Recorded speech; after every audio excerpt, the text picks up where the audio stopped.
I was just going to pick up my sister from the airport. Her flight was delayed a little, and I figured I'd get there early, maybe grab a coffee and wait for her arrival. But what started as a calm evening turned into something I will never forget. It was around 10 p.m., maybe 11 when I drove to the airport.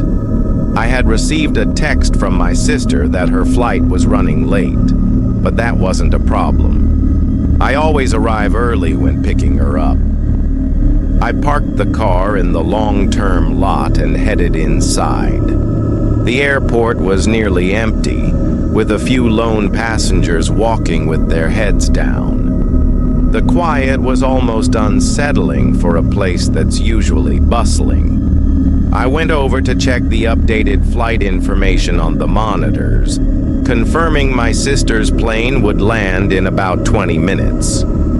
I figured I had plenty of time, so I found a seat near the gate and settled in. I pulled out my phone, scrolling through social media, trying to pass the time. I wasn't paying much attention to the few people milling around when, out of nowhere, a woman approached me. She was in her mid-30s, dressed casually, with disheveled hair and a slightly distant look in her eyes.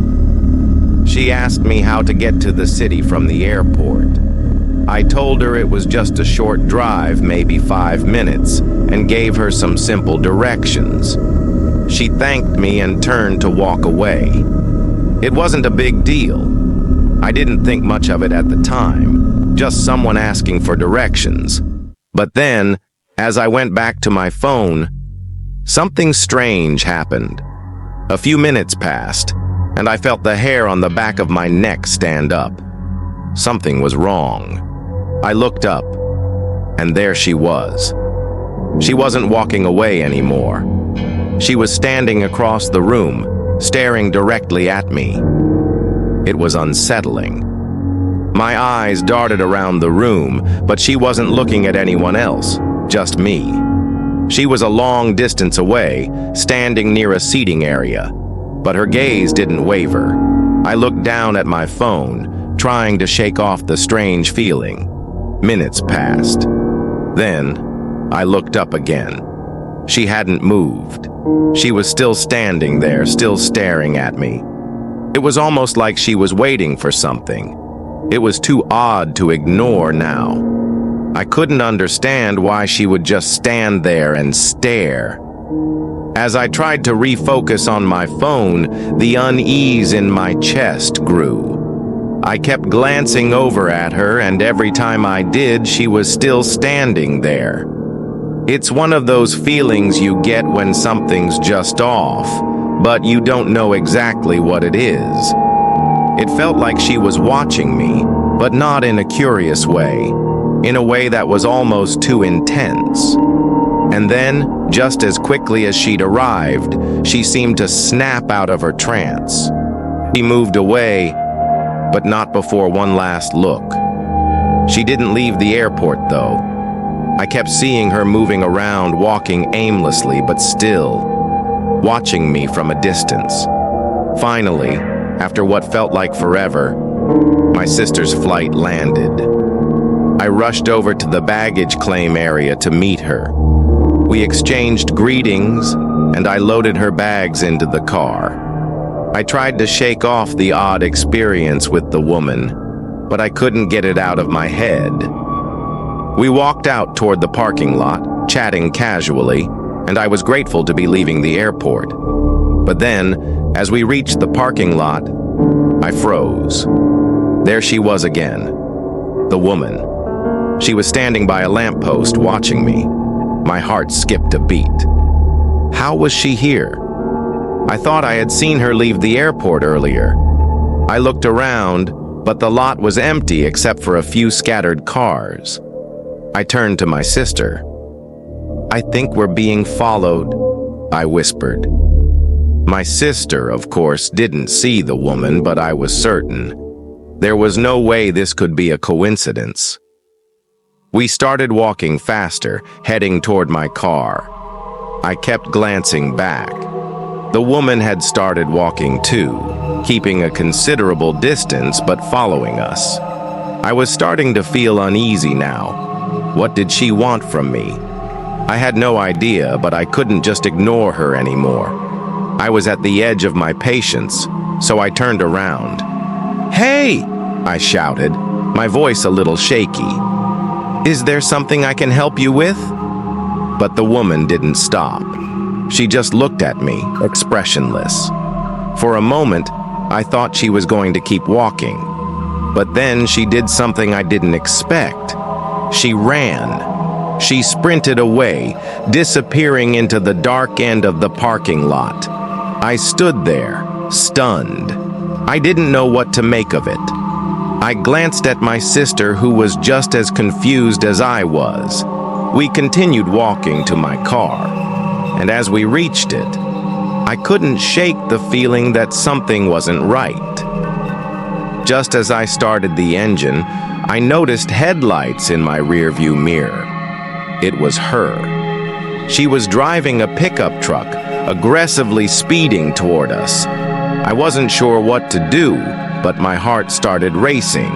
She swerved around me, nearly hitting my car before speeding ahead of me and cutting me off.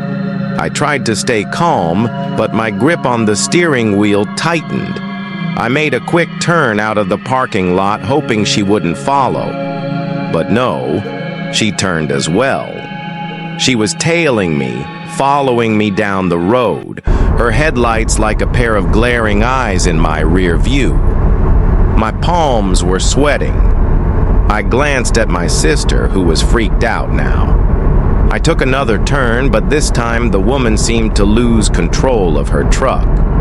She made the turn too wide, her wheels spinning on the gravel, and she crashed into a tree. I pulled over immediately, my mind racing. Was she okay? Was she still coming after me? I called the police, my hands trembling as I relayed the information. After a few minutes, they arrived and began searching for the woman. The police didn't take long to find her. She had run off into the woods after the crash, but they quickly caught up to her. What happened next still haunts me. The woman was high on drugs, completely out of control. The reckless driving, the staring, the sudden sprint away from me. It all made sense now. The police took her into custody. After everything was over, I drove home in a daze, still processing what had happened. The whole experience left me shaken, and I couldn't stop thinking about it. Why me? Why had she fixated on me? Was it just a random encounter, or was there something more sinister at play? I still don't know. I never saw her again after that night. But I'll never forget the woman who followed me. The woman who, for reasons I'll never understand, stalked me in the dark like a shadow that wouldn't go away.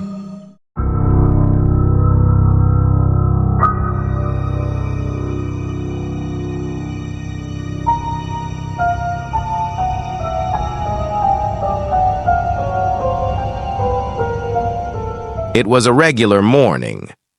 Nothing to suggest the strange events to come. I got up, brushed my teeth, made coffee, and dressed for the day. Like most people, I didn't give much thought to my surroundings. My apartment was small but comforting, with a bathroom that had a full-length mirror next to the door. Just an ordinary mirror.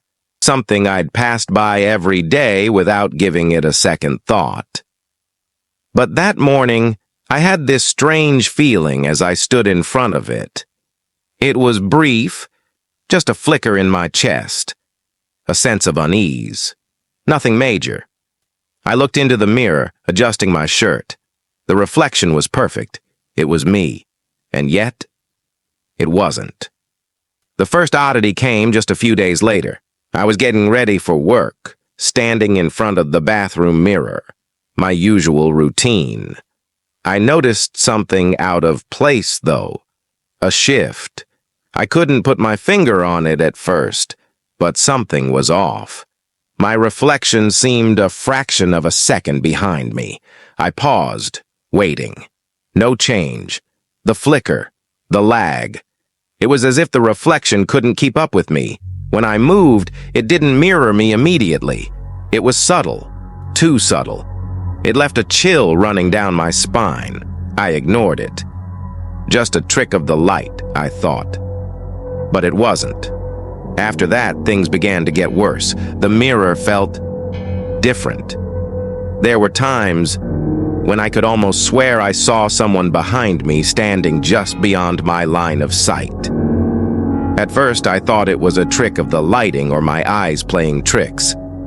But the sensation grew stronger, like someone was in the room with me, watching. Then came the whispering. At night, as I lay in bed, I'd hear soft murmurs, just outside the range of hearing, but close enough to make my skin crawl. It was the kind of whisper that made you question if you were dreaming or losing your mind. The next time I stood in front of the mirror, brushing my teeth, I could feel it. That presence. The reflection in the glass was the same, but the air felt wrong. It was too cold. The whispering grew louder, and I could barely hear it over the sound of my heartbeat. It was then that I saw it. In the reflection just behind me, a dark figure stood. I spun around quickly, heart racing, but the bathroom was empty. No one was there. I looked back at the mirror, and the figure was gone. The glass showed nothing but my reflection. I told myself it was just a moment of panic, that I was imagining things, but the unease didn't go away. A few days later, I saw the figure again. This time, I didn't turn around immediately. I let the fear wash over me, feeling the cold creep up my spine. The figure was darker than before, its outline distorted like it didn't belong, and this time, it didn't disappear. It just stood there, watching me. My pulse quickened, but I couldn't take my eyes off the reflection. That's when it happened. The figure began to move. It wasn't like a normal reflection. The figure didn't just move with me, it moved on its own. It tilted its head slowly, as if examining me, studying me. I could feel its gaze on me. The air around me thickened, and I realized I wasn't alone in that room. The figure grinned. It wasn't a pleasant smile. It was cold, empty. And then, just as quickly as it had appeared, it faded from the mirror. That's when I knew something was wrong. I tried to ignore it. I did. But the more I avoided the mirror, the more it seemed to take hold of me. The whispering got louder, the figure more frequent. And then, one night, as I lay in bed, I felt something brush against my arm, something cold, something other. I bolted upright, heart pounding, but nothing was there. It was then that I saw him. The man. He appeared in the reflection one morning, just standing behind me in the mirror. His eyes were hollow, dark like voids, staring at me unblinking. I knew that I had seen him before, the figure in the corner of the mirror, watching, waiting. But now he was real. He was no longer just an apparition. He had a presence, a force. I couldn't look away. Something about his gaze. It held me there, like I was trapped. But that wasn't the worst part. I began to notice something even more unsettling. My reflection started doing things I didn't.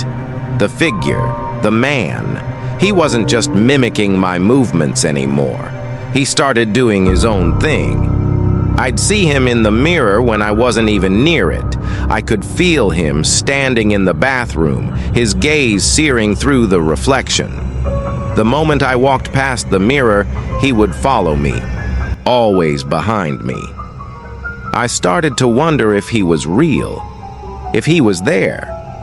Every time I looked, he was closer. His movements were getting more erratic, more dangerous. I could see his fingers twitching and his eyes narrowing. One day I saw him raise his hand as though to touch the glass, and just before his fingers could meet the surface, the mirror shattered. I didn't understand what happened, but when the glass shattered, I could hear a voice, his voice, louder than ever before. It was as if the mirror had become a doorway to another world, and it was trying to pull me in. For the next few days, I couldn't shake the feeling that he was always there, in the reflection of every window, every piece of glass. The figure followed me, and then the knocking started. It came from the mirror, and it wasn't just a tap. It was a heavy thud, like someone was trying to break through from the other side. I couldn't escape it. I couldn't stop it. I knew I had to face it. There was no running from it anymore. The mirror had already taken so much from me, my peace, my sanity. Now it was time to confront whatever this thing was. I gathered all my courage and stood in front of what was left of the shattered mirror. The shards glimmered like broken teeth, reflecting my terrified face at me. And then I saw him. The man. He wasn't in the glass anymore. He was standing right in front of me. His cold eyes pierced through me, and for the first time I didn't feel fear. I felt anger. I reached out, and for the first time I grabbed him, pulled him into the real world. His body felt cold, like the surface of the mirror. His skin was smooth and translucent, his eyes hollow, his smile terrifying. The struggle was brutal. He fought against me, trying to drag me back into the mirror, but I refused to let go. With all my strength, I pulled him into the world where he didn't belong. I woke up in my apartment the next morning, the mirror completely gone. The room was quiet, still. I don't know how much time passed, but when I looked in the reflection of the window, I saw his face, just behind mine. He was still there, waiting.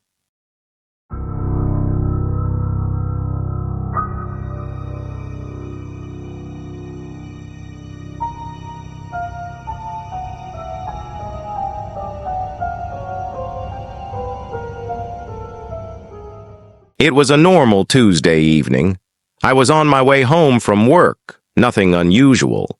The sun was setting, and the sky was painted in hues of orange and pink. I've driven this route hundreds of times, like most people do. Familiar, comfortable. But that night, as I drove down the highway, I noticed something strange. A new turnoff. At first, I thought I was imagining it, but it was there, marked by an old, faded sign. A road I'd never seen before. Violet Road, it read. I've lived in this area my entire life. There's no Violet Road. I was sure of it. I slowed down, staring at the sign, almost hesitant. There was no real reason to take it. I was almost home, but something pulled at me. Curiosity, I guess. I made the turn, and as I drove further down, the landscape began to change. The houses became smaller. The pavement grew rougher. It felt out of place. The trees on either side seemed to close in, blocking out the last rays of sunlight. The road stretched on endlessly, and with each mile the air grew colder and thicker. My headlights barely cut through the thickening fog. I tried to turn around, but the road behind me was gone. I felt a tight knot form in my stomach. My hands gripped the steering wheel, my heart racing. I had no idea where I was. After a while, I saw lights ahead. There was a house on the side of the road, one of those old, weathered houses with peeling paint and broken windows, the kind you only see in abandoned towns or forgotten neighborhoods. I pulled up to it, wondering if anyone lived there. As I got closer, I saw a woman standing in front of the porch. She was staring directly at me. Her eyes were wide, almost unnaturally so.